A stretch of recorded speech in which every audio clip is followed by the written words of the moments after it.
예, 지난주에 우리가 개강하는 날이었는데, 제가 이 교과 과정과 관계없는 전체적인 개요적인 이야기만 너무나 많이 해가지고, 그거를 뭐 강연을 찍긴 찍었는데 따로 영상으로 올리지 않고 그랬습니다. 오늘부터 이제 책 내용으로 바로 들어갈 테니까. 그래서 안 올라왔어요? 네. 그리고 내용들이 다 이렇게 같이 나누면 좋겠는데 또 책 내용들이 아니고 그래가지고요. 자, 이제부터 우리 또 다시 책을 돌아옵니다. 8장입니다. 하나님이 된 예수. 제목이 어때요? 하나님이 된 예수. 여러분들 어떻게 생각하세요? 이 제목을 딱 듣는 순간. 하나님과 예수님이 하나라 그랬잖아요. 일심. 그대로 있는 것 같아요. 일심동체 하나님. 그런 느낌이세요? 삼위일체. 그런 느낌이신가요? 다? 네. 그러면은 그게 사실 하나님이 된 예수님이 아니라 보통 하나님이신 예수님이라는 말을 쓰죠. 하나님이 됐으니까 격상을 하셨네, 아들에서. 그러니까 네. 우리 한주사님 말씀하신 내용인데요. 즉 원래는 하나님이 아니었는데 하나님이 됐다라는 얘기죠. 원래는이 아니라 그동안은 하나님인 줄을 몰랐는데 하나님구나 알아서 이제 예수님이 하나님 자신이 되었다, 그런 이야기겠죠. 예. 근데 그런 내용들을 이제 이 과정 중에서 배우게 될 겁니다. 그러려면은 우선 인간을 계급을 나누기는 좀 뭐하지만 난 계급이 있다고 생각해요. 계급, 인간 중에서도 계급 있잖아요. 우리가 이제 흔히 보통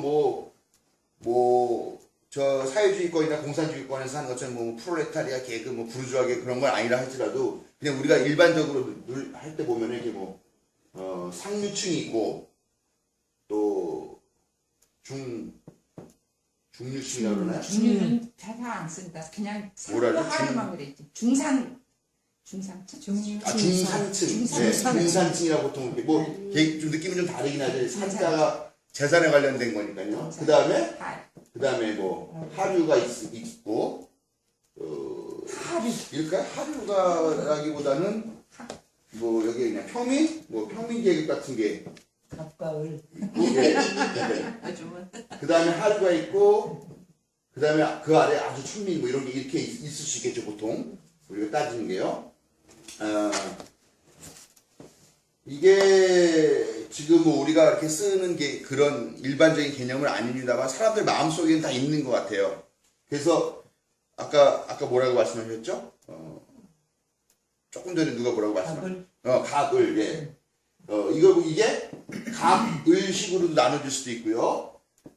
금수저, 흑수저 이런 식으로도 나눠질 수가 있고요. 근데 이제 어쨌건 지금 개념은 대체적으로 이렇게 약간 양분되는 그런 개념인 거죠. 이게 제가 볼 때 이게 참 안 좋은 것 같아요. 왜냐하면은 현대 사회가 될수록 더욱더 이런 계층들이 다변화가 되고 다 원화가 돼야 되는데 지금 우리는 딱 이게. 근데 이런 게 바로 흑백 논리로 나는 전환이 되는 게 아니냐라고 생각을 해요. 이게 흑과 백 사이에 회색도 있을 것이고 다양한 계층들이 있을 텐데 그런 것들을 무시하고 흑백, 그냥 이것 아니면 저것, 금수저냐 흑수저냐, 상류층이냐 하류층이냐, 갑이냐 을이냐 이렇게만 따지는 사회를 지금 우리가 하고 있어서 나는 우리 사회가 좀 병든 사회라고 좀 생각을 합니다. 자, 아무튼 이제 이렇게 다양한 계층이 있습니다만 이 상류층이 아무리 높다 한들 하나님 하고 비교를 할 수 있을까요, 없을까요? 없죠. 이분은 하나님은 이 세계를 만드신 창조주시고 주인이시잖아요. 그러니까 상류층이 아무리 높다 한들 이게 하나님하고 어떤 이렇게 감히 비교할 수 있는 그 대상 자체가 아니라는 거죠. 비교조차도 안 되는 그런 존재인데, 그런데 지금 예수라고 하는 사람이 하나님이 됐단 말이에요. 그럼 예수라고 하는 사람은 도대체 이 중에 어느 정도에 있는 사람인가를 보자고 그러는 거예요. 하류. 네. 우리가 이 유대교에서 유대 사회의 그 계급을 좀 나눌 때는 다르게 하죠. 보통 지배 계급 있죠. 지배 계급이면 누구죠? 제사장. 제사장 그룹 또 그럼 예수님 당시에는 그 로마인들. 예. 로마인. 뭐 로마인은 뭐 엄밀하게 말하면 유대인들은 아니지만 그렇지만 어쨌건 이 로마가 그 당시에 지배하고 있었으니까요. 예. 또 제가 지난 학기 아주 줄줄이장창 계속 얘기했던 건데 로마 이 유대사의 지배 계층 세 종류가 있다고. 예. 하나 로마는 거기에 따지면서 로마가 맞아요. 제사장으로 또 하나 뭐가 있어요? 기억이 안 나. 이렇게 까마귀 고기를 군대 장군? 세금 건 세금 걷는 아닌데 세금 걷는 사람이 지배인은 아니죠. 아니죠. 예. 세금은 이 로마인들이 걷어가는 건데 직접 걷어가면 난리 날까봐 그 세금 거둘 수 있는 권리를 제사장 그룹한테 나눠준 거죠. 대제사장한테. 대제사장이 사람 고용 쓰는 거고. 자, 또 한 부자 상인? 부자. 예. 부자도 들어가죠, 물론. 예, 부자. 근데 제가 지난 학기에 계속 얘기했던 거, 로마 주대의 적폐 세 가지가 있다. 이 세 가지가 지배계층이다. 왜 기억이 안 나, 아니, 그게. 입에서만 뱅뱅 돌고. 로마 제국주의, 그 다음에 유대교 종교주의, 그 다음에 또 하나 뭐예요? 정지수, 당신까지 그런 표정으로 있으면 안 되잖아. 미치겠다. 배웠는데, 정말. 아, 열심히 배웠는데. 자, 뭐예요? 헤롯 왕, 로마의 제국주의, 그 다음에 유대교 종교주의, 그 다음에 헤롯의 독재 체제. 이 세 가지를 제가 줄줄장창 얘기했잖아요. 이제 기억이 나세요? 아니죠. 안 나. 학기 말에 시험을 봐야 되는데 시험을 안 보니까 이러는 거예요. 정말. 예. 예. 이런 사람들이 지배계층이죠. 여기에 물론 이제 부역하는 또 그 그룹들이 있죠. 뭐 예를 들면은 뭐 아까 말한 군대, 또 귀족, 또 칭호를 받은 사람들이라든가 또 이런 어떤 돈이나 이런 걸로 이렇게 지배인들 가깝게 있는 그런 사람들이 있겠죠. 그러면 지배계층 바로 아래는 뭐냐? 여기도 중산층이 없어요. 바로 평민이 됩니다. 평민. 근데 여기가 전체의 5% 정도 된다고. 이거 지난 학기 또 복습한 겁니다. 그럼 나머지가 95% 정도 되는 거죠. 네. 그럼 이 평민은 우선 농민이 있어요. 농민. 근데 농민보다 못한 장인이 있어요. 또 이렇게 있죠. 그 다음에 요거보다 못한 천민이 있죠. 천민은 뭐 노예 뭐 이런 사람들이죠. 요게 이거고 여기는 뭐 노예나 뭐 불황자 뭐 이런 사람들입니다. 자, 예수님은 어디예요? 저 장인 정도가 아닐까? 왜 장인이라고 생각하세요? 목수자. 목수. 네. 요거 예수님이 요 정도의 그룹에 속하는 거죠. 그러면 이게 5%고요. 이 농민이 90%고요. 장인, 천민 합쳐가지고 5% 정도 되는 거거든요. 말하자면은 예수님이 최하 5%, 하위 5% 안에 드는 그런 정도의 계급이 있었던 사람입니다. 이 장인은 왜 농민보다 낫냐? 농민은 자기가 부쳐먹을 땅이나 있었고요. 자기가 농사를 지을 쟁기라도 있고요. 최소한 그런 사람인데 이 농민 계급에서 자기 뭐 땅도 잊어버리고 뭐 쟁기도 잊어버리고 다 뭐 팔아먹고 해서 아무것도 없는 사람이 그럼 뭐하지? 하면은 너 와서 여기 의자나 한번 만들어봐. 너 여기 와서 뭐 못질 좀 해봐. 이런 식으로 해가지고 장인 그룹이 형성이 되는 거거든요. 그러니까 말하자면 몰락한 농민. 사실 농민이 몰락할 것도 없어요. 이미 이 당시에 농민도 자기 땅은 다 뺏기고 다 그걸로 고리대금 뭐 써서 돈 못 갚으니까 땅으로 다 빼앗기고 하는 그런 상황인데 그것조차도 없는 집안이 지금 예수의 아버지 직업이라는 거죠. 근데 또 어떤 신학하시는 분들은 예수님이 농민 계급이라고 얘기하시는 분이 있어요. 왜냐면은 성서에 보면은 비유가 의자 만들거나 탁자 만드는 비유는 하나도 안 나오는데 대부분 다 씨 뿌리고 농사하고 피 뽑고 하는 그런 얘기가 주로 많이 나오니까 예수님이 농민이 아니겠느냐라는 생각을 하는 농민하고 분들도 장하고 왔다 갔다. 있어요. 그런데 제가 보기에도 뭐 목수라는 게 이렇게 하찮은 퍼센티지를 갖고 있는 사람들인데 이 사람들이 하는 이야기를 과연 전체 농민이나 전체가 제대로 알아들을 수 있겠느냐라는 거죠. 예? 뭐 예를 들면은 뭐 우리가 집을 질 때 뭐 와가지고 뭐 석가래가 어쩌고 저쩌고 뭐 욕마는 어쩌고 저쩌고 얘기하는데 사실 잘 모르잖아요. 우리는 이게 무슨 말인지. 그런 비유를 했을 때 사람들이 잘 못 알아들을 테니까 대부분을 차지한 농민 계층들이 알아들을 만한 농업적 비유를 사용하신 게 아닐까라고 저는 생각하는데 아무튼 일각에서는 예수님이 농부라고 생각하시는 한 사람 신학자들도 있습니다. 자, 아무튼 자 예수님이 여기 최하위 5%의 계급입니다. 과연 이 계급에 있는 사람이 하나님이 된다라는 게 언감선이 가능하느냐? 상류층도 이게 지금 뭐 말도 안 된다고 아까 여러분들이 마셨잖아요. 이거는 지배계급 상류층이 아무리 신분이 귀하고 돈이 많고 걸려있다 할지라도 결국 하나님과 비교할 수 없는 그런 존재다라고 말씀하셨는데 그런데 그런 사람도 안 되는 거를 지금 이 밑에 있는 이 계층에 있는 사람이 하나님과 비교되는 정도가 아니라 뭐가 하나님 어떻게 했다고? 하나님이 됐단 말이에요. 이게 과연 가당한 이야기냐라고 여러분 한번 상상을 한번 해보세요. 노무현 대통령을 그렇게 사람들이 싫어하는 이유가 뭘까요? 정치권에서 그렇게 씹어대고 한 이유가 흑수저여서. 흑수저. 왜 흑수저예요? 탁벌이 없어. 고졸이잖아요. 국가 정치는 다 스카이 나온 사람들이 하는 거라고 사람들이 생각을 하고 그들 자신도 그 정치인들도 프라이드를 갖고 내가 스카이이기 때문에 난 이런 자격이 있고 내가 국민들을 계도하거나 국민들을 이렇게 이끌어갈 그런 충분한 능력이 있다라고 생각하는 사람들이 다 정치에 입문하는 거란 말이에요. 그리고 그런 사람들 중에서 합의가 돼가지고 대통령으로 나오고 하는 거죠. 그런데 고졸 출신인 대통령이 고졸 출신의 검정고시 출신인 사람이 대통령이 출마를 하고 그 사람이 실제로 대통령이 됐다라는 거죠. 제가 볼 때는 상당히 대통령 잘했어요. 왜냐하면은 그의 눈이 여기에 맞춰져 있는 게 아니라 고졸, 뭐 검정고시 이 정도에 아주 낮게 맞춰져 있기 때문에 아무리 높이 잡아도 여기 예를 들면은 그렇기 때문에 오히려 평민들에게는 상당히 호응을 받는 그런 정치가 되지 않았느냐라는 생각을 하는 거죠. 아무튼 그렇습니다. 그렇게 해서 뭐 평민들에게는 서민들에게는 대단한 호응을 얻은 건 사실입니다만 그러나 전반적으로 그때 국민들도 사실 또 상당히 보수적인 사람들은 무슨 고졸짜리가 무슨 대통령을 하나 이런 얘기를 많이 한다라는 거죠. 네.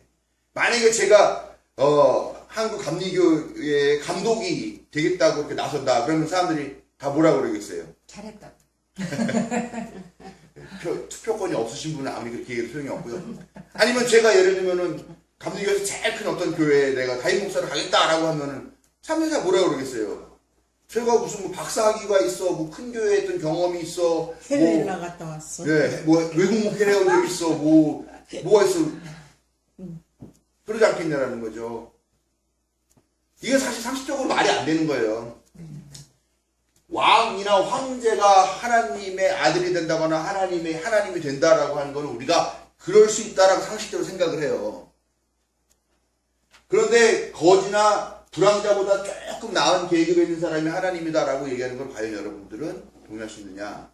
입장 바꿔서 생각해 보면 돼요. 그냥 지금 불황자 집단인 어떤 사람이 갑자기 개과천선을 해가지고 그 사람이 우리나라의 한 대통령이 된다라든가 대통령보다까지는 아니더라. 아니면 대통령보다 더 높은 지위에 올라간다거나 하는 것들 여러분들이 동의할 수 있느냐라는 거예요.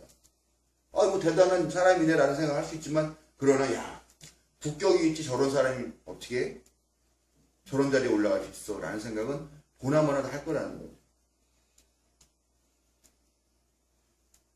기적이에요, 기적. 예? 예수님이 이 계급에 있는 예수님이 하나님이 되셨다라는 거는 이거는 기적이에요. 그런 그 기적이 왜 일어났는가를 우리가 살펴보는 거죠. 자, 예수님이 지금까지 한 얘기는 뭐냐면요. 예수님이 이런 사람인데 우리는 이 계급으로 따지니까 이렇게 얘기를 하는데 여기 보면은 나사렛 사람 예수라는 얘기가 나와요. 그러니까 이 장은 한마디로 말하면 나사렛이라고 하는 동네가 뭐냐, 어디 있는 동네냐 아무도 모르는 정말 완전 깡촌이라는 겁니다. 우리는 뭐 보니까 한 번도 들어본 적이 없는 동네들 막 이름들 막 이렇게 나오더라고요. 인터넷 보면 뭐 막 동네 이름이 막 대가리, 뭐 대변리, 뭐 사창리, 뭐 야동리, 뭐 이런 동네 이름이 나오는데 뭐 가본 적 없지만 이름이라도 들어보는 그런 동네들이 있다라는 거죠. 대변리는 보니까 그 학교 초등학생 애들이 그렇게 상처가 많대요. 무슨 다른 학교랑 연합해서 하는 무슨 행사에 나가면 자 대변 초등학교에 뭐 누구 박수 쳐주세요 이렇게 얘기하면 다 막 웃음이 터지고 그러니까 그래가지고 요번에 아마 학교에다 진정을 하나 봐요. 학교 이름을 바꾸게 해달라고. 나왔어요. 네. 바뀌게끔 결정이. 그랬는데 이제 졸업하신 분들은 그래도 그게 몇십 년 지어온 이름인데 왜 바꾸냐 이런 입장이지만 애들은 너무 싫다고 바꿔달라고 하는 뭐 그런 얘기가 나오는 것 같아요. 아무튼 우리가 가본 적도 없지만 그런 동네는 이름이라도 들어봤다라는 거죠. 네. 그러는데 우리가 들어보지 못한 동네가 더 많겠지만 이 나사렛이야말로 예수님이 태어나셨다고 말하는 이 나사렛이야말로 정말 들어본 적도 없는 그런 동네. 들어봤어도 어디든지도 모르는 동네. 가 바로 나사렛이라는 거죠. 여기 나온 얘기가 쭉 이렇게 나오는 게 뭐냐 하면은요. 1500년 동안 유대 교회 역사나 뭐 여러 가지 이야기를 하면 문헌들을 다 찾아봐도 나사렛이라는 동네 이름은 한 번도 나오질 않는다라는 겁니다. 예? 구약 성서에도 안 나오고요. 요한복음 1장 보면은 빌립이라고 하는 사람이 예수님을 만났는데 예수님한테 반하는 거예요. 야, 이분이 참 괜찮은 분이다. 그래서 자기 친한 친구 있어요. 나다나엘이라고 하는 친구가 있어요. 그래서 가서 야, 저 예수님이라는 분이 있는데 진짜 끝내주시는 분이야. 그러니까는 뭐 어디 출신이야? 막 물어봤겠죠. 그렇죠? 우리도 물어보잖아요. 서울 출신이야? 뭐 전라도 출신이야? 뭐 제주도 출신이야? 물어보죠. 그러니까 나사렛 출신이야? 이렇게 얘기를 했겠죠. 그랬더니 이 나다나엘이라는 사람이 뭐라 하냐면 야 나사렛? 듣도 보도 못한 그런 깡촌에서 무슨 위대한 인물이 나오겠어? 라는 식으로 얘기를 하는 거죠. 예수님이 그 얘기를 듣고서 이 자식 봐라. 야, 인마, 깡촌에서는 나오면 안 돼? 개촌에서 용났지? 그렇게 말씀하시는 게 아니라, 야, 이 자식이 아주 심지가 굳은 녀석이구나. 내 앞에서 직접 대놓고 날 이런 식으로 까네? 심지가 굳은, 이렇게 얘기를 하면서 칭찬을 해주시는, 그런 이야기가 나온다는 거예요. 즉, 한마디로 말해서 나사렛이라는 동네, 예수님이 나신 동네라는 데는 어떤 데냐면, 공공기관 건물도 없고요. 이렇다 하면 학교나 어떤 교육시설도 없고요. 그냥 사람들 기껏해야 한 200호 정도 모여 사는 완전 깡촌. 역사를 통해서나 정말 뭐 나쁜 일이란 것도 없고 좋은 일을 한 것도 없고 그냥 한번 이름을 쓰일 만한 것도 없는 그런 정말 완전 깡촌에서 나신 분이다. 개천에서 완전히 용나신 분이다. 개천에서 용났다고 그러니까 대단하죠. 아무튼 그렇게 정말 보잘것없는 동네 나사렛 출신이다. 그리고 이제 목수 예수님. 그러니까 예수님이 이 공생의 생활을 하러 나오시기 전에 예수님을 특징 지을 수 있는 게 두 가지라는 거죠. 나사렛 출신 사람, 그 다음에 목수. 그 두 가지만 딱 보면 여러분 무슨 생각이 듭니까? 여러분 깡촌 산다고 해서 우리가 깔볼 필요는 없잖아요. 그러나 깡촌에 제대로 된 교육시설이 있습니까? 아니면 문화시설이 있습니까? 무슨 공공시설이 있습니까? 없죠. 우리 목사들도 자 무슨 깡촌 같은 데 가가지고 목회하러 가면은요 다들 처음에는 이름 없이 빚도 없이 감사하며 섬깁니다. 그러면서 거기 가가지고 정말 충성을 다합니다. 열심히 예배당도 뭐 건축을 하거나 아니면은 뭐 리모델링을 하거나 자기 사는 집도 고치거나 그러면서 열심히 해요. 그런데 그렇게 열심히 하던 사람이 흔들리기 시작하는 게 언제냐면은 아이가 나면서부터예요. 아이가 유치원도 다녀야 되고 학교도 다녀야 되는데 거기가 사실 시설이 열악하잖아요. 그 다음에 그나마 있던 분교들도 하나둘 다 통폐 앞에서 폐교를 해버리고 그러니까 이 시골에 있는 목사님들이 자녀 교육 문제 때문에 어쩔 수 없이 거기를 떠나와야겠다라는 생각을 하게 되더라라는 거죠. 학교라도 있는 곳은 그런 건데 예수님 계신 깡촌은 그런 학교도 없었던 것 같아요. 그렇기 때문에 예수님이 문맹이었을 거라고 보는 그런 견해가 높습니다. 그렇잖아요. 우리가 뭐 기억이 안 나서 그렇지만 사실 5살, 6살, 7살, 8살 때 한글 배우는 거랑 나이 한 30, 40, 20, 30, 40 먹고서 한글 배우는 게 더 어렵잖아요. 예. 그러니까 예수님이 문맹일 거라고 생각을 하는 그런 원인이 그거예요. 그래서 그렇게 하찮은 동네 출신이고 그 다음에 이러이러한 계급적인 한계를 갖고 있는 그런 분이다. 그러면 예수님이 그를 모르시는 거예요? 모르실 수도 있다. 그렇게 추측이 된다는 거. 성서에는 아는 걸로 나와요. 왜냐면 그 나사렛 썼어. 동네 그는 글자 쓴 건지 그림을 그린 건지 그림을 모르니까 그린 예 그냥 땅바닥에 뭔가를 썼다고 얘기하는데 그게 글자를 쓴 건지 뭐 X표만 막 그린 건지 뭐 동그라미 그린 건지는 모른다는 거죠. 근데 그거 말고 예수님이 회당에 들어가서 이사야서 몇 장을 펴서 읽었다. 그래서 뭐 오늘 은혜의 해가 선포되었다. 뭐 갇힌 자가 뭐 풀려나고 뭐 눈먼 자가 보게 되고 저는 자가 뛰게 되고 오늘 하나님의 은혜가 선포되었다라고 하는 걸 읽고 나서 사람들에게 설교를 합니다. 설법이라니. 설교를 하죠. 그런 것들을 추정해서 예수님이 글을 읽을 수 있었을 것이다 라고 하는 그런 추정을 합니다. 또 동전을 하나 갖고 와봐라. 딱 가서 자 여기에 쓰여있는 글이 누구의 글이냐. 가이사의 것은 가이사로. 그러니까 이게 딱 보고서 로마 글씨인지 뭔지는 구분하실 수 있다라고 정도인데 근데 뭐 우리도 그렇잖아요. 뭐 영어 모르는 사람들 이렇게 보면 이거 영어네. 이거는 베트남 건가? 뭐 많이 할 수 있잖아요. 그렇죠? 그러니까는 아무튼 근데 그렇잖아요. 예를 들면은 예수님이 정말 이 계급에서 태어난 정말 무식하고 아무것도 모르고 정말 글씨도 모르는 사람인데 이렇게 살다가 그냥 죽었으면 상관이 없는데 이 사람이 기독교의 교주가 됐단 말이야. 자수성가를 했던 뭐 예를 들면 뭐 사기를 잘 쳤던 어떤 해서 이 계급적 이걸 뛰어넘어서 뭐 이렇게 지배자가 된 건 아니지만 어쨌든 평민들 사이에서 존경받는 교주가 됐단 말이에요. 그러고 나서 돌아가셨어요. 교주가. 그러면은 이 신도들이 예수님에 대한 걸 회상할 거 아니에요. 우리 종교 지도자에 대해서 회상을 할 거고 이 지도자의 가르침들이 계속 후대에 전해질 수 있도록 이야기를 만들어내거나 아니면 경전을 쓰겠죠. 경전을 쓰는데 거기다가 우리 교주였던 예수는 글도 모르는 무식쟁이였고 네? 장인 계급의 정말 천박한 그런 존재였다. 이렇게 쓰겠냐라는 거예요. 그렇게 쓰지는 않겠죠.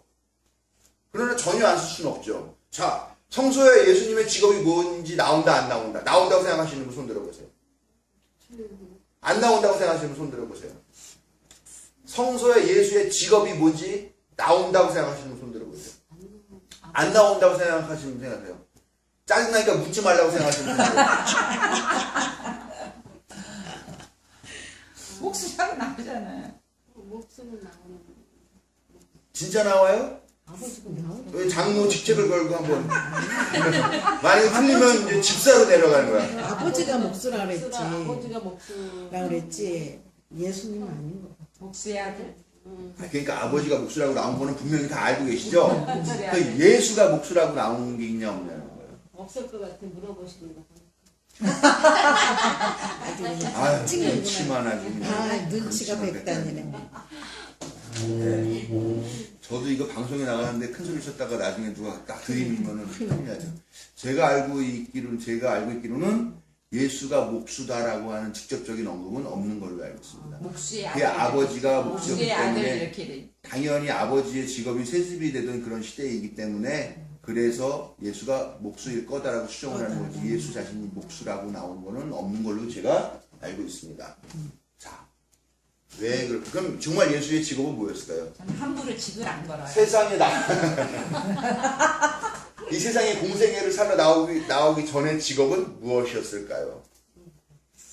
공세계 나오기 전에 직업은 그렇다면 무직이다. 목수죠. 뭐 아버지가 목수는 아닌데 목수죠.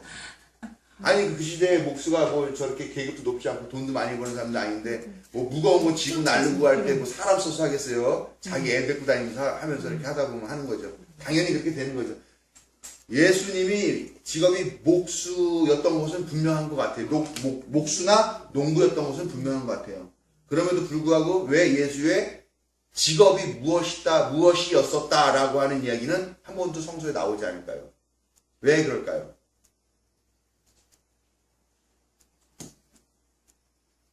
그게 별로 중요하다고 생각을 안 했던 거예요. 중요하다고 생각하지 않았다. 그렇죠. 중요하지 않죠. 왜냐면 그 이전에 살던 것보다는 이제 깨우침을 얻고 난 다음에 하나님의 아들이 되는 그런 과정이 사실 더 중요하지. 그게 중요하지 않죠. 네. 직업보다는 그 사람, 그가 어떻게 살았느냐가 중요해요. 그렇지만 그것도 그렇지만 한편도 그런 생각도 할 수 있잖아요. 그렇게 위대하신 하나님의 아들이 여기 지금 밑에서 5%의 이전 정도의 계급밖에 안 되는 사람이야라고 말하는 거는 그 사실 우리가 지금 볼 때는 야, 그 밑바닥에서 특히 기어 올라갔으면 야, 이게 저기 자수성가의 케이스인데라고 말하지만 과연 여기 이 계급에 있던 사람한테 존경심을 갈 수 있겠느냐라는 거예요. 제 생각에는. 그렇기 때문에 예수의 아버지가 목수였다는 얘기는 하지 예수가 목수였다는 얘기는 하지 않는 게 아닌가. 그걸 완전히 감출 수는 없으니까. 근데 뭐 그 당시 사람들은 목수 아들이 목수라고 생각을 하죠, 대부분. 그렇지만 직접적으로 얘기를 하지 않는다라는 거죠. 그렇잖아요. 우리 교주인데 이왕이면 조금이라도 더 좋게 해주려고 그러지. 예? 예를 들면 목수 1, 2, 3, 4, 5등급 있다 그러면은 예수가 이미 실제로 목수의 몇 등급인지는 모르지만 그래도 내가 그 예수님을 믿고 따르는 사람이라면은 이왕이면 1등급 주고 싶은 거 아니에요. 예? 그렇죠. 그리고 아주 정말 부끄러운 그런 거면은 아예 안 실을 거고 얘기를 안 할 거고요. 예. 아무튼 뭐 그런 사람인데 그런 사람이 하나님이 되었다. 그러니까 그 직업이 중요하지가 않았던 거예요. 직업이 중요하지 않죠. 그렇지만 직업이 중요하지 않지만 그래도 직업이 알려졌다면 약간 은혜가 떨어질 수도 있는 부분이 있다라는 거죠. 국격있다가. 그렇잖아요. 이게 지금 이제 예수가 하나님이 되면서부터는 이게 옛날에는 요 평민들의 종교였잖아요. 평민들의 종교였단 말이에요. 근데 예수가 하나님이 된 다음부터는 어떤 데냐면 이 지배층들에 있는 사람들도 예수를 믿기 시작했고요. 나중에는 로마 대제국의 국교가 되기까지 한단 말이에요. 그러면 여기 있는 사람들도 이 예수를 믿기 시작했다고 하는 얘기인데 과연 여기에 있는 사람들이 이것을 자신의 교주, 자기 믿음의 대상으로 하기가 쉬웠겠느냐라는 거예요. 아니죠. 그러니까 점점 이런 이야기, 이런 계급적으로 낮은 이야기들은 성서에서는 최소가 되는 거고, 그거는 말하자면 공생애를 살기 전 이전의 거니까 별로 중요하지 않다고 치부되고 내용도 축소가 되고 그렇게 되는 거죠. 전설로만 남겨 있잖아요. 예수님이 유년 시절 어떻게 보냈느냐 뭐 그런 얘기 보면은 막 친구들이 놀려가지고 하늘에서 벼락에서 죽였다 그러나 그러니까 그런 전설 같은 이야기들이 있는 또 그런 기록된 문서들이 있는데 아무튼 이제 그런 것들은 그렇게 별로 중요하지 않은 문서로 치부가 되고 이런 내용들만 주로 남게 되는 거죠.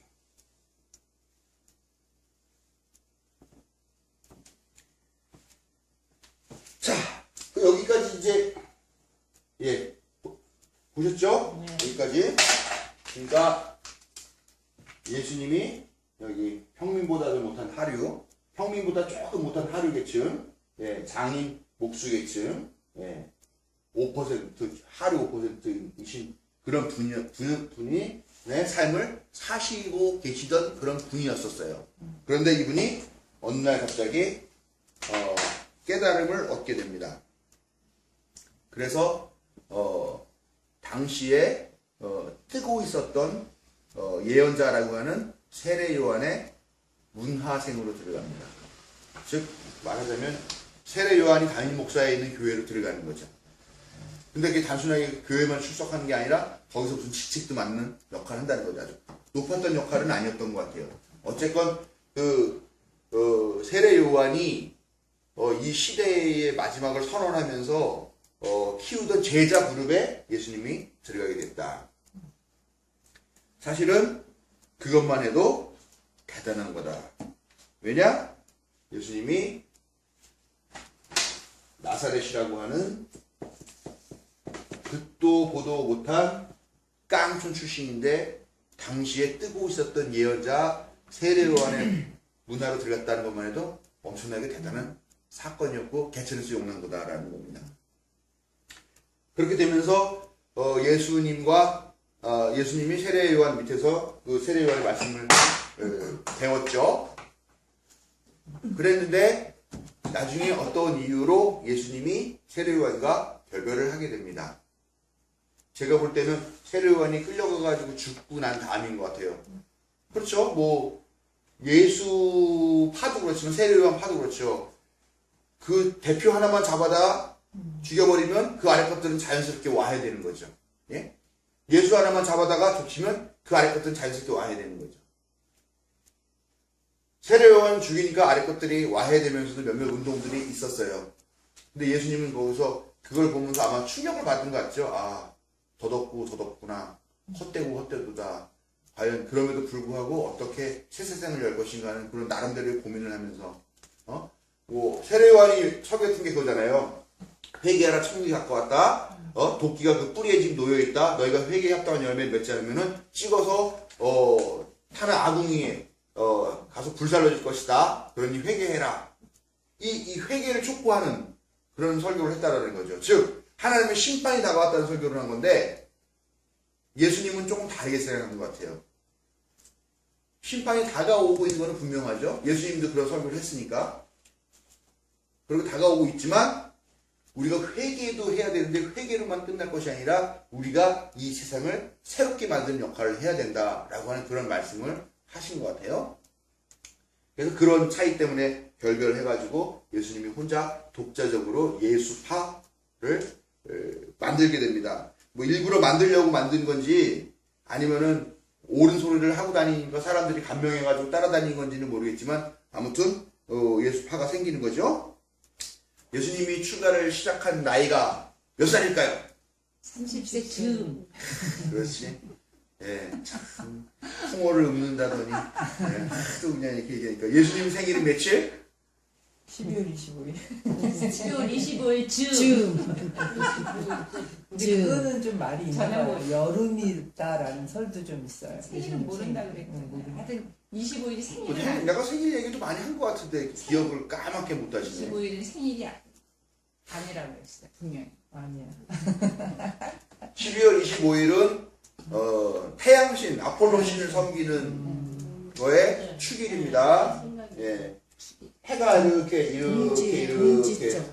그죠? 해가 제일 높이 뜰 때가 언제냐? 하지죠. 네. 하지. 예. 하지. 그러면 해가 제일 낮게 뜰 때 동지. 동지.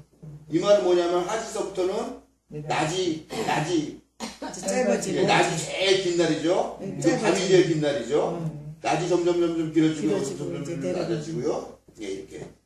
자, 근데 이 12월 25일이 태양력으로 따지면 동지예요. 태양력으로 따지면 동지가 24일, 23일, 22일이래요. 22일이 동지니까. 이날이 다음 날이 25일인 거예요. 그럼 왜 25일이냐?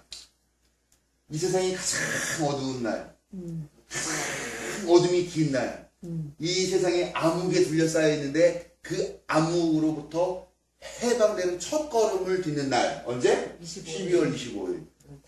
이렇게 해서 이게 사실은 그 태양신 아폴로의 신의 축일이었는데 이런 느낌이 예수님 생일에 나중에 차용이 된 거죠. 크리스마스. 네. 그것도 아마 제가 정확하게 잘 모르겠는데 제 생각에는 로마의 국교가 되고 난 다음에 그 로마 제국 안에 있는 모든 사람들에게 이 기독교를 믿어라라고 했단 말이에요. 그럼 자연스럽게 어떻게 믿어질까? 그럼 이 로마 제국 안에 있는 사람들이 대부분 아폴로 신을 알고 있으니까 이 신의 그런 이야기들이 자연스럽게 이 기독교 안으로 들어와가지고 이게 기독교 축일이 되고 예수님 생일이 된 것이 아닐까 라고 저는 추측을 하는데 아마 비슷할 것 같아요. 근데 전문 그 책은 제가 아직 뭐 제대로 보긴 봤는데 기억이 정확하게 안 나서 그런 겁니다. 진짜 생일은 언제일까? 사실 지금 먹고 살만하니까 생일 챙겨 먹죠. 맞아. 옛날에 이게 지금 이 천민보다도 조금 높은 복수 집안에서 태어나면 물론 반갑죠. 왜냐면은 이게 이놈을 어쨌건 성인이 될 때까지 먹여 살리는 건 힘들긴 하지만 그래도 유년기만 조금 지나면 이게 나가서 뭐 일도 할 수 있으니까 집안 일을 돕고 뭐 농부 들어가서 피도 뽑고 모내기도 하고 이렇게 할 수 있을 노동력이 되니까 좋긴 좋죠. 그렇지만 뭐 이놈이 하나 태어난 걸 갖다가 아이고 지금같이 뭐 사랑하는 내 아들 뭐 아이고 우리 아들 이뻐 죽겠다고 집에 드러날 때마다 한 번 시켜안아주고 사랑한다고 말하고 뭐 그런 시대는 아니라는 거죠. 누가 생일 기억해요. 황제나 이런 정도의 사람들이나 생일 혹시 기억했을지 모르겠네요. 황제들은 생일이 기억하겠죠. 역사에 보면 생일 나와 있지만. 원래 오히려 생일을 감추려고 했을 거예요.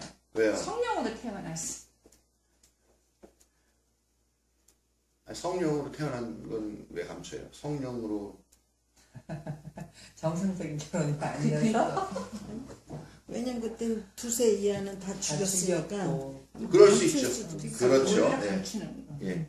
뭐 우리도 지금은 안 그렇지만 옛날에 호적을 제 나이로 안 하시는 분들이 여러 가지 이유가 많이 있죠. 뭐 갈 시간이 없어서 그러시는 분들도 있고 어떤 분은 뭐 죽을지도 모르니까 안 하다가 살아있네 그러니까 뒤늦게 입적하시는 분들도 있고 그러니까 여러 가지 이유가 있겠죠. 근데 내가 볼 때 과연 예수님의 생일이라고 하는 것들이 기억이 됐을까?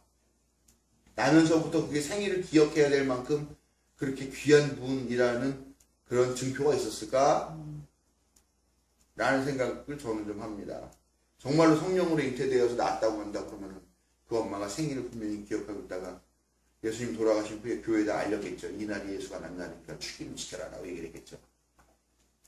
성령으로 잉태됐다는 이야기는 나중에 어떻게 그럼 그것도 있네요. 성령으로 잉태되었다라고 할지 모르지만 어쨌건 사람들이 보기에는 예수는 사생아잖아요. 애비 없는 그러니까. 정상적인 결혼에 의해서 태어난 사람이 아니라는 거죠. 그러면은 사생아는 천민에 들어가요 원래. 네. 야 이거 도저히 받아들일 수가 없는 교주네. 천민아. 우리 천민을 믿어. 완전히. 순복음 같은 데는 그래도 조용기 정도는 받아들이잖아요. 근데 조용기 그렇다고 해서 이 정도 사람은 아니잖아요. 조용기가 사실 뭐 그렇게 그래서 그렇지만 그래도 영어도 유창하게 하고 야 존경할 만한 그런 추신성 분야라는 게 사실 배경에 암묵적으로 깔려 있으니까 순복음이 그렇게 된 거겠지만 정말 이런 데에서는 근데 좀 특이한 얘기를 들었는데요. 어디 가서 들은 얘기더라? 금산에서 가서 들은 얘기인가? 거기 장로교회에 아주 전설적인 유명한 인물이 있다는데요. 그 동네에 아주 부자인 어떤 사람이 예수를 믿은 거예요. 그래가지고 예수를 믿고 자기 땅을 기부해가지고 예배당도 잘 지었어요, 잘. 그러면 야, 이제 우리 교회에도 목사가 필요해야 되겠다. 그렇게 전도를 맡겠죠. 그랬더니 자기네 집에 머슴이 이제 그 노비, 머슴인지 노비인지 모르겠는데 그런 사람이 와가지고 믿음을 갖고서 교회에 나온 거죠. 근데 교회 가면 다 형제자매잖아. 미치겠는 거지. 노비가 형제가. 머슴이겠지. 예. 그때는 머슴. 그러고 그러다가 이제 또 뭐 교회에 이제 목사가 필요하다 그래가지고 장로 회의를 해가지고 이제 그러면 우리도 목사 과정을 밟는 사람을 하나 선발해서 그 과정을 보내자라고 투표를 했는데 그 주인하고 머슴하고 2명이 올라온 거야. 근데 다시 최종 투표를 했는데 최종적으로 이 머슴이 됐어. 그래서 신학 과정을 밟고 목사로 왔어. 이 사람은 이제 장로가 되겠잖아. 이 사람이 이 머슴을 목사님이라고 부르고 사실은 이 사람을 추천한 것도 이 주인이고 이 머슴이 가서 공부하는 동안에 모든 학비를 내준 사람도 이 주인이고 우리가 이 이야기를 들을 때 그 부자를 우리가 어떻게 생각합니까? 야 정말 쉽지 않은데 대단한 사람이다 라는 생각 드시죠? 그렇죠? 요즘은 뭐 자기 직급보다 늦게 있거나 아니면 입사를 좀 늦은 사람이 자기보다 승진만 먼저 해도 막 승질내고 막 욕하고 그러는 시대인데 그런 대단한 분인 거죠. 그러니까 우리 기독교가 대단한 거예요. 이런 사생아에다가 이런 최하위 5%에다가 이런 하류에다가 이런 분을 우리의 교주로 모시고 있는 지금 나보다도 못한 이런 엄청나게 낮은 계급을 교주로 모시고 있는 우리는 대단한 사람이다. 네. 자 그래서 이제 이런 사람이었는데 세례 요한으로부터 분리가 돼가지고 나오면서 이제 예수 운동을 이제 시작하게 되는 거죠. 그렇게 되면서 이제 그동안 목수 아들 뭐 이런 나사렛 사람 뭐 나사렛에서 뭐 선한 게 나오게 있어 뭐 그렇게 하던 나사렛 사람이었고 목수의 아들이었던 사람이 이제 드디어 새로운 호칭을 얻게 됩니다. 그게 바로 랍비라고 하는 호칭입니다. 선생, 랍비 뭐 라바이 뭐 이런 식으로. 선생. 예. 근데 원래 랍비는요, 원래는 아무나 부르는 게 아니라, 말하자면은, 어떤 신학 전공자한테 부르는 호칭이에요.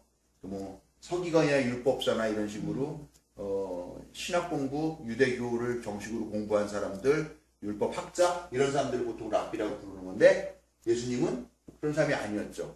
예. 지금 글씨도 아냐 모르냐, 놓고서 지금 받아쓰기 시험을 봐야 될지도 모르는 그런 존재에 불구하고 사람들이 예수님을 랍비라고 불렀다. 그럼 이 랍비라는 거는 뭐냐? 존경하는 사람한테 부르던 표현이다라는 거죠. 네. 우리는 선생, 그러니까 랍비가 선생님이라는 뜻이에요. 선생님.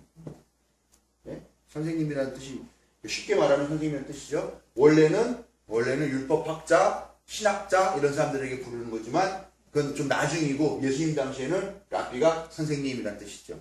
선생님이라는 뜻이면 뭡니까? 선생님. 우리는 선생님 어떤 뜻이에요? 가르치는 네, 교사. 네.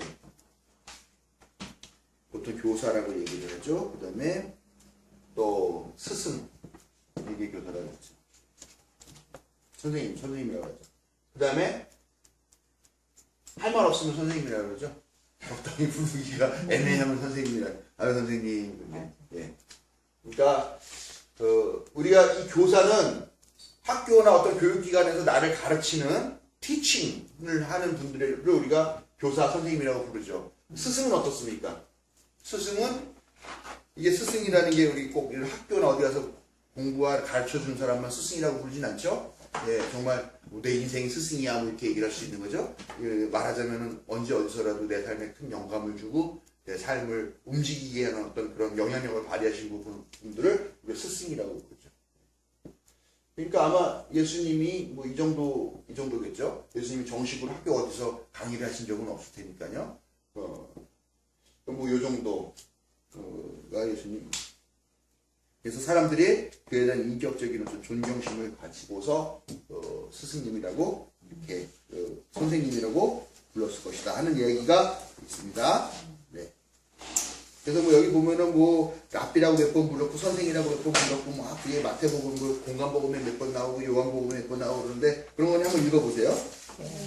그 다음에 예언자로서의 예수를 얘기해야 되는데 시간이 한 15분 남았네요. 그래도 요걸 하고 가야 되겠죠? 네.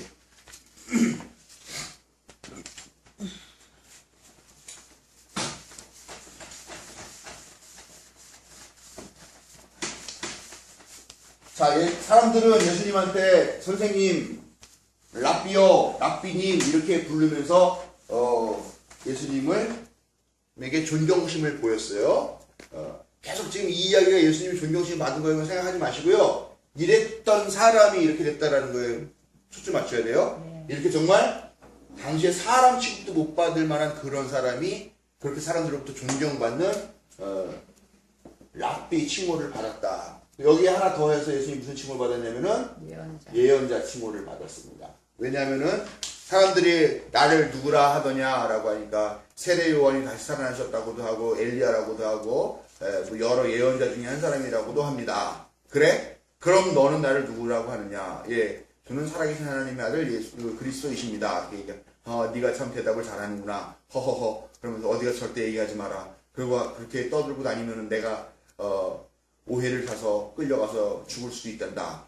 이렇게 얘기를 하셨죠. 근데 뒷부분은 안 실린 거죠. 허허, 네가 그렇게 말하였느냐? 어디가 절대 얘기하지 말아라. 여기까지만 얘기하셨죠. 자꾸 그렇게 하고 떠들고 다니면 내가 반역자로 몰려서 죽음을 당할지도 몰라라는 얘기죠. 왜냐면 그때 예수님 말고도 메시아가 많았어요. 자칭. 내가 메시아다라고 하면서 사람들 끌고 다니면서 반란 일으키고 막 그러면서 자기가 메시아 대접받고 호의호식하면서 혹세무민하던 그런 사람도 있고요. 정말 순수하게 민족적인 독립 정신을 가지고서 이거 좀 한번 바꿔보겠다고 막 하면서 자칭 메시아 했던 사람들이 많아요. 그 사람들 다 끝이 어떻게 됐나? 결국은 다 로마에 대한 반역죄로 끌려가가지고 십자가형 당하거나 사형당했다라는 거죠. 근데 지금 사람들이 예수가 그리스도야, 예수가 메시아야라고 얘기를 하고 있어요. 그 예수님의 운명은 어떻게 되겠어요? 뭐 안 봐도 뻔한 거죠. 예수님이 그래, 네가 그렇게 생각하는 건 좋은데 절대 어디 가서 내가 그리스도라고 말하지 마라. 이 얘기를 사실을 하신 거죠. 근데 물론 그 신경이 나중에 가서는 변화가 되는 거죠. 내가 기꺼이 십자가의 길로 가겠다라는 그런 변화의 결심을 하시게 된 거죠. 그러나 분명히 처음으로 베드로가 그렇게 고백을 했을 때 쓸데없는 소리 하지 마 어디 가서 이렇게 다짐을 하셨다는 것도 분명한 거죠. 자, 예언자로서의 예수. 아무튼 내가 누구라고 생각하느냐라고 했더니 사람들이 당신을 예언자 중에 한 사람이라고 봅니다. 그렇게 얘기를 한 거죠. 그래서 예수님이 예언자 정도의 또 높임을 받았구나. 여러분들이 아는 예언자 이름을 한번 대봅시다. 아는 예언자 하나씩 돌아갑니다. 엘리야, 엘리사,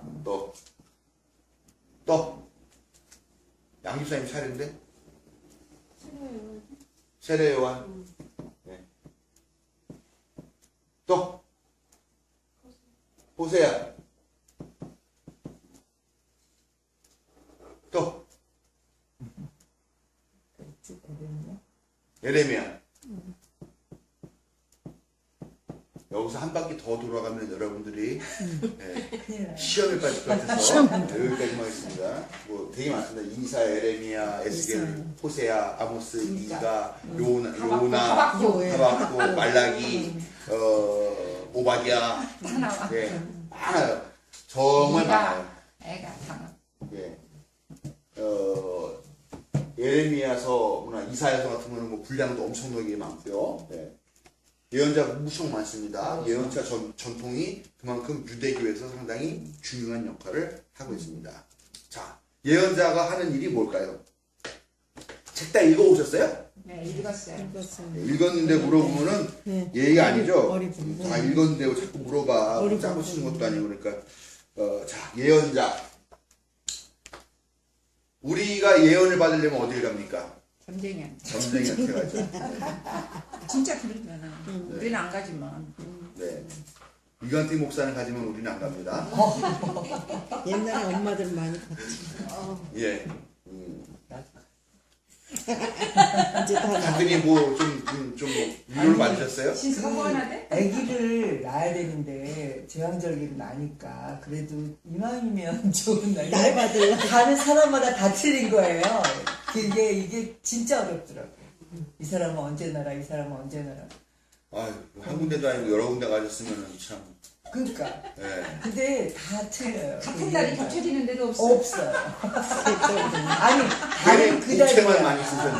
왜냐하면 걔가 4월 1일 전으로 나야 되니까 다른 됐는데 어떤 사람은 뭐 이날은 뭐가 좋은데 뭐가 나쁘다. 어떤 사람은 뭐 손 없는 애 같은 거? 아니요. 그러니까 이날에 태어나면 애가 건강하지 못하지만 뭐 두뇌는 뭐 이런 식으로 얘기를 해주니까 건강도 해야 되고 두뇌도 머리도 좋아야 되고 이러니까 아주 그래서 어떤 날 맞았어요? 엄마가 딱 낳고 싶은 날로 나라고. 다행이다.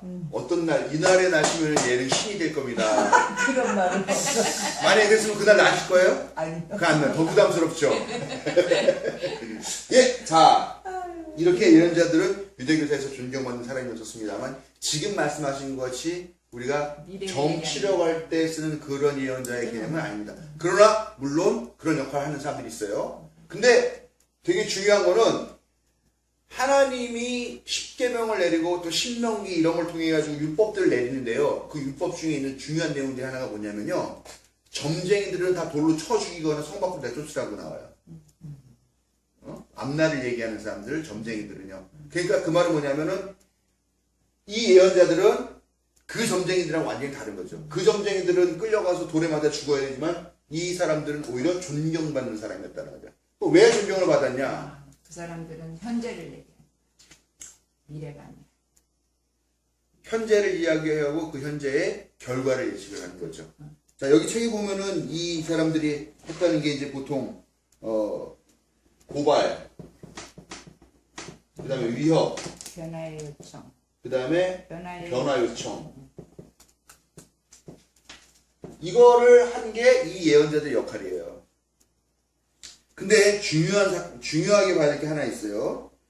그럼 이 위협과 고발과 변화 요청을 누구에게 했느냐라는 거예요. 누구에게 했느냐라는 거예요. 권력자. 자, 여기에 있는 이야기를 한번 하나 읽어보겠습니다. 어디에 있냐. 지금 이스라엘이 그 지도자들의 타락으로 국가 전체가 존폐 위기에 처해 있다. 그러므로 나라가 망하지 않으려면 지금 당장 지도자들이 변화해야 한다. 이 얘기를 한 거예요.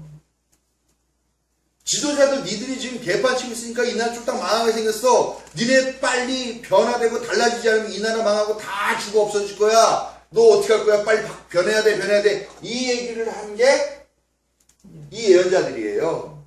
그리고 이 사람들이 했던 예언이에요. 오늘날 그런 얘기하는 사람 있어요, 없어요? 없어요. 없어요? 하면 별로 잡혀가지. 없어요. 별로 없어요? 하면 잡혀가지. 하면은 그냥 그렇게 예언을 안 하고 그냥 같이 살자고.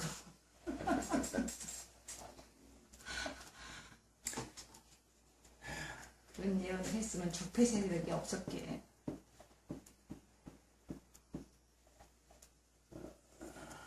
근데 그런 걸 왜 예언이라고 써? 한문이 왜 예언이라고 했지? 순서를 잘못 썼네. 이런 예자가 있고요. 아, 한문이 틀리나 보다. 그럼 이런 예자가 있고요. 되게 어렵네. 한문이. 이건가? 아, 예. 이런 예자가 있어요. 어렵다. 한문이 되게 어렵지? 네. 되게 어렵진 않은데. 되게 어려운데. 보통 우리가 예언자 그러면 이 예언자를 써요. 여기다 말씀원자를 쓰는 거죠. 예. 이걸 써요. 보통 우리가 쓸 때 예언자. 이 예가 뭐냐면요. 이게 미리 예자예요. 미리 보면. 미리 보고 얘기를 한다. 미래를 측한다. 네. 그러니까 이게 점쟁이죠. 근데 성서에 나온 예언자도 이 예자를 써요. 저는 좀 아닌 것 같은데. 근데 또 한편에 맞긴 맞죠. 왜냐면 지금 이런 일들이 뻔하게 벌어지는 거 보면은 앞날은 안 봐도 뻔한 거니까. 야, 이런 식으로 사니까 이 미래는 망할 수밖에 없어요라고 얘기를 하는 거에서는 미리 얘기를 한다라는 말도 맞긴 맞는 것 같은데, 근데 어쨌건 이 예언이라는 거는 일반적으로 우리가 점쟁이들도 요 예언을 쓰고 있습니다. 근데 저는 약간 요거 예라고 이 예자를 써야 되지 않느냐고 생각을 해요. 이게 뭐냐면은 맡길 예, 참여할 예, 관계 예자예요. 하나님의 말씀을 이 사람에게 맡겼다. 그러니까 내가 이 말을 하는 게 단순하게 그냥 내가 하고 싶은 말을 하는 게 아니라 내가 하나님께서 나에게 맡겨주신 이 말을 내가 대언자로서 한다. 라는 개념의 그런 걸로 봐요. 미래에 일어날 것을 미리 얘기한다가 아니라 하나님께서 나에게 주신 그 말씀을, 맡겨주신 말씀을 하는 사람이라는 뜻을 난 요 예자가 맞는 오히려 거고요. 대언자. 대언자. 대신. 예, 그런 개념. 그 다음에 요 예자는 우리 예언자 때는 쓰지 않는데 저는 이것도 맞다고 생각해요. 왜냐면은, 그럼 무슨 예자야? 이거는 예리하다 쓸 때 하는 예자예요. 예리하다. 네. 이 예언자들의 말이 너네 지도자들 똑바로 안 하고 니네가 무슨 뭐 이사야 같은 사람은 지난번에 우리 설교를 했지만 그런 아까부터 신경을 쓰게. 뭔지 모르겠어. 무기예요. 목이에요? 까만 목이야. 이쪽에. 앞에서 찍어야 알짱거려. 되는데. 알짱거려. 사이클은 거 아니에요? 갑자기 목사님 잘하셨어. 그 너네 지도자들이 그런 식으로밖에 하지 않으면 정말 망할 수밖에 없다라고 그 말을 정말 예리한 칼로 가슴을 후벼 파듯이 그렇게 콕 찌르는 말을 이 예언자를 했어요. 그러니까 지도자들이 이 인간들 너무너무 꼴보기 싫어하는 거죠. 그러니까 우리 장로님 맨 처음에 말씀하신 이 엘리야 같은 경우는 아하방이 죽이려고 막 온 천지사방을 따라다니면서 막 수배를 내리고 그렇게 하면 그러죠. 예? 너무 얄미운 거예요, 지도자들이. 그러니까 이 예리한 칼로 그냥 가슴을 후벼 파듯이 그렇게 했다는 이 말도 나는 맞다고 생각을 해요. 예? 그러니까 우리가 이러한 개념의 예언자. 예수님은 어떤 예언자냐? 이 예수님도 이런 전통을 갖고 있는데 예수님이 하신 말씀 뭐 많잖아요. 근데 그것이 무슨 지금같이 이렇게 무슨 뭐 개인끼리 잘해라, 죄 짓지 마라 이런 얘기 아니잖아요. 뭐 헤로데에게 가서 그 여우에게 말해라. 나는 오늘도 내일도 내 일을 가련다. 뭐 이런 얘기 하시고요. 또 뭐 유대교 성전에 들어가서 거기다 뒤집어 엎고 막 하는 그런 일도 하시는 거고요. 그래서 예수님은 이런 예언자의 전통을 따르셨던 분이다. 라는 것까지 오늘 하겠습니다. 예. 자, 근데 계속 다시 한번 말씀드리지만은 이렇게 지금 랍비도 그렇고 예언자도 그렇고 그 당시에 사람들로부터 존경받는 역할이에요. 네. 근데 이걸 어떤 사람이 지금 받고 있다고요? 예수님. 예수님이 근데 출생이 어떻죠? 나사렛이라고 하는 듣도 보도 못한 완전 깡촌에서 지금 사생아가 있냐는 의심도 있는 데다가 그 다음에 묵수 같은 장인기금 하위 5% 안에 들어가는 정말 최하위 그룹에 있는 사람이 이런 사람으로 되었다. 놀라운 신분 상승이에요. 놀라운 변화고 놀라운 업적입니다. 여기까지는 우리가 인정할 수 있어요. 그렇죠? 네. 인정할 수 있어요. 네. 보잘것없는 사람이 이렇게 됐죠. 근데 이렇게 대단한 사람이긴 하지만 이 사람이 하나님이 됐다? 그것까지 용납할 수 있느냐라고 하는 문제가 다음부터 얘기를 할게요. 자,